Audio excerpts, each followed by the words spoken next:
Graduates సమస్యల పరిష్కారానికి మీ గొంతుకనే వస్తున్నాను. మీ మద్దతు నాకు అందించి నా అభ్యర్థిత్వాన్ని బలపరిచి మొదటి ప్రాధాన్యత ఓటు వేసి గెలిపించాలని ప్రార్థిస్తున్నాను. భారత్ మాతాకి జై. ఎన్నాళ్ల పాటు మా అమ్మగారు, మా అమ్మమ్మ, నేను ఇంతమంది మనసులో ఉండిపోయిన ప్రశ్న.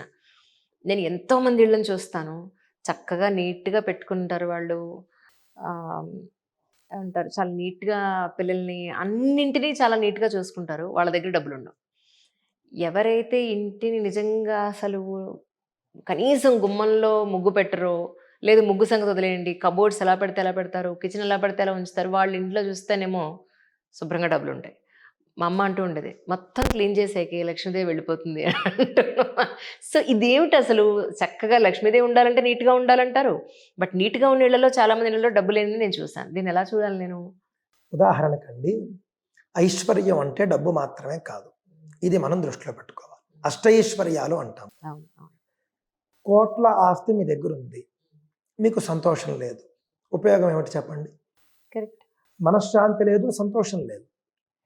అంటే మన దగ్గర కరెన్సీ ఉంటేనే ఐశ్వర్యం అని మనం భావిస్తున్నాం. ఇది మొట్టమొదట తప్పండి. ఒక పూరి గుడిసెలో జీవించేటటువంటి వ్యక్తి, రోజు కూలీతో జీవించేటటువంటి వ్యక్తి చాలా సంతోషంగా ఉండడం చూసాం మనం. అంటే నా దృష్టిలో ఐశ్వర్యం అంటే సంతోషం, ఐశ్వర్యం అంటే మనశ్శాంతి. కావున కరెన్సీ ఉంటేనే లక్ష్మీ అనుగ్రహం ఉంది అని మనం భావించకూడదండి. మన ముఖంలో కనుక మనస్సు నుండి వచ్చేటటువంటి చిరునవ్వు కనుక ఉంటే లక్ష్మి మనతో ఉన్నట్టు లెక్క. అద్భుతం. ఆరోగ్యం ఉంటే లక్ష్మి మనతో ఉన్నట్టు లెక్క. ఆనందం ఉంటే లక్ష్మి మనతో ఉన్నట్టు లెక్క. సుఖంగా నిద్ర పడితే లక్ష్మి మనతో ఉన్నట్టు లెక్క. బంధాలు, బిడ్డలో లేకపోతే తల్లి, తండ్రి, భార్య, భర్త చక్కగా అందరూ కూడా ఒకరి మీద ఒకరు ప్రేమ కురిపించుకుంటూ ఉంటే ఐశ్వర్యం ఉన్నట్టు లెక్క. నిజంగానండి డబ్బే మనకు జీవితానికి ముఖ్యము అని అంటే కనుక డబ్బున్న వాళ్ళందరూ చాలా సంతోషంగా ఉండాలి. డబ్బున్న వాళ్లకు మృత్యు ఉండకూడదు, డబ్బున్న వాళ్లకు అనారోగ్యం ఉండకూడదు. ప్రపంచంలో డబ్బు కంటే విలువైనవి చాలా ఉన్నాయి కదండి. కావున మొట్టమొదటిగా నేను చెప్పేది ఏంటంటే ఐశ్వర్యాన్ని డబ్బుకి పరిమితం చేయకండి, మొట్టమొదటి విషయం. ఇక రెండవది, రోజు లక్ష్మీ పూజ చేస్తారు, రోజు ఇల్లంతా శుభ్రం చేసేస్తారు, అన్నీ పాటిస్తారు, డబ్బు లేదు. వాళ్ళు చూస్తే ఏమీ చేయరు, వాళ్ళ దగ్గర డబ్బు ఉంది. దీనికి ఏమిటి కారణం? ఉదాహరణకండి, మీ అకౌంట్లో 1 కోటి రూపాయలు ఉన్నాయి, నా అకౌంట్లోనేమో 1,00,000 రూపాయలు ఉన్నాయి. నేనేం చేస్తున్నానంటే రోజు నేను కష్టపడి మళ్ళీ సంపాదించుకుంటున్నాను. నా అకౌంట్లో 1,00,000 రూపాయలు ఉన్నా నేను రోజు 1,000, 2,000 సంపాదించుకుంటున్నాను, అకౌంట్లో వేసుకుంటున్నాను. దానివల్ల అకౌంట్లో ఉన్న డబ్బుని ఖర్చు పెడుతున్నాను, కొత్త డబ్బును దాంట్లో వేస్తున్నాను నేను. కానీ మీరేం చేస్తున్నారంటే మీ అకౌంట్లో 1 కోటి రూపాయలు ఉన్నాయి, మీరు ఖర్చు పెడుతున్నారు కానీ మీరు కొత్త డబ్బును దాంట్లో వేయటం లేదు. ఎవరి అకౌంట్ తొందరగా ఖాళీ అవుతుందండి?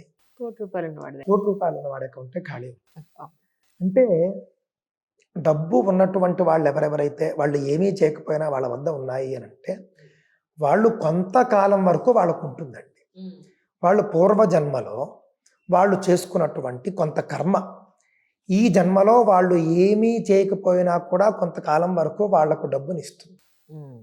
అంటే వాళ్ళ అకౌంట్లో ఆ యొక్క పుణ్యకర్మ ఉంది, కొంత చాలా ఉంది. వాళ్ళు పూర్వజన్మలో ఎంత చేశారో తెలియదు, చాలా అసలు ఎంత ఉంది.